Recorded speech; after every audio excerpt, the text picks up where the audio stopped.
रात के 2:17 बजे हैं। तुमने खुद से वादा किया था कि आज जल्दी सोओगे, लेकिन तुम अभी भी फ़ोन स्क्रॉल कर रहे हो।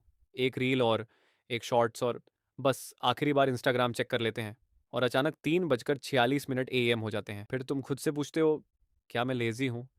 क्या मुझ में डिसिप्लिन नहीं है? या फिर मेरा दिमाग मेरे साथ कोई गेम खेल रहा है? सच ये है कि तुम्हारा दिमाग तुम्हें फेल होने से नहीं, बल्कि सफल होने से रोक रहा है। थोड़ा ड्रामेटिक लगता है, लेकिन यही सच्चाई है।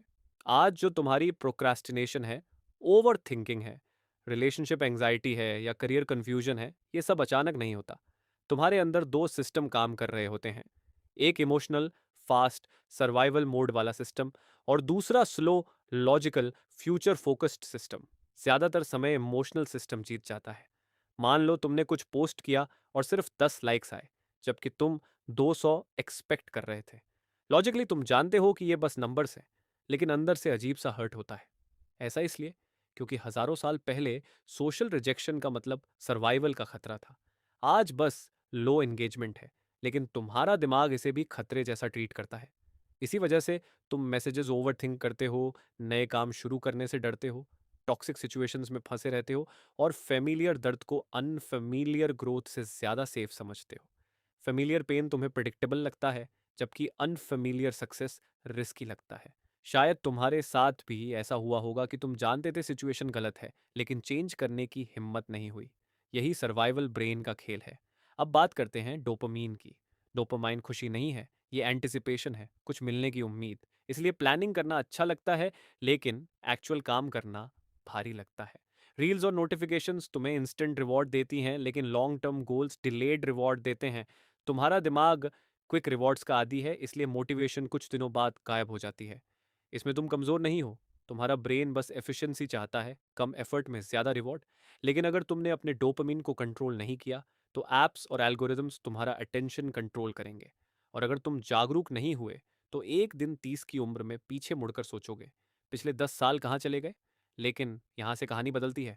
वही दिमाग जो तुम्हें रोकता है, वही तुम्हें अनस्टॉपेबल भी बना सकता है। फ़र्क सिर्फ समझ का है। ग्रोथ को सेफ बनाओ। बड़े रेजोल्यूशंस लेने की जगह छोटे स्टेप्स लो। 5 बजे उठने का कमिटमेंट मत लो, बस 10 मिनट पहले उठने से शुरू करो। छोटी जीतें तुम्हारे सर्वाइवल ब्रेन को शांत करती हैं। डोपामीन को ट्रेन करो।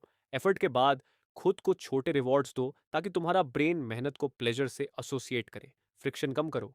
अगर वर्कआउट करना है तो शूज सामने रखो। अगर पढ़ाई करनी है तो फोन दूर रखो। एनवायरनमेंट विल पावर से ज्यादा पावरफुल होता है।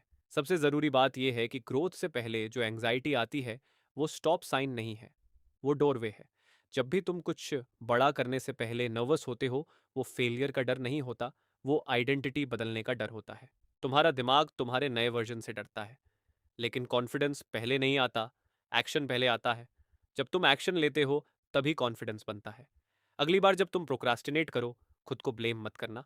बस समझना कि तुम्हारा दिमाग तुम्हें प्रोटेक्ट करने की कोशिश कर रहा है, और फिर धीरे से उसे साबित कर देना कि अब तुम कंट्रोल में हो। क्योंकि जब तुम अपनी साइकोलॉजी समझ लेते हो, तब तुम अपने माइंड के विक्टिम नहीं रहते, तुम उसके ऑपरेटर पर बन जाते हो। अगर इस वीडियो ने तुम्हें एक बार भी सोचने पर मजबूर किया है, तो सब्सक्राइब ज़रूर करना। यहाँ हम सिर्फ मोटिवेशन की बात नहीं करते, यहाँ मेंटल स्ट्रेंथ बिल्ड करते हैं। और अगली वीडियो में हम और भी डीप जाने वाले हैं।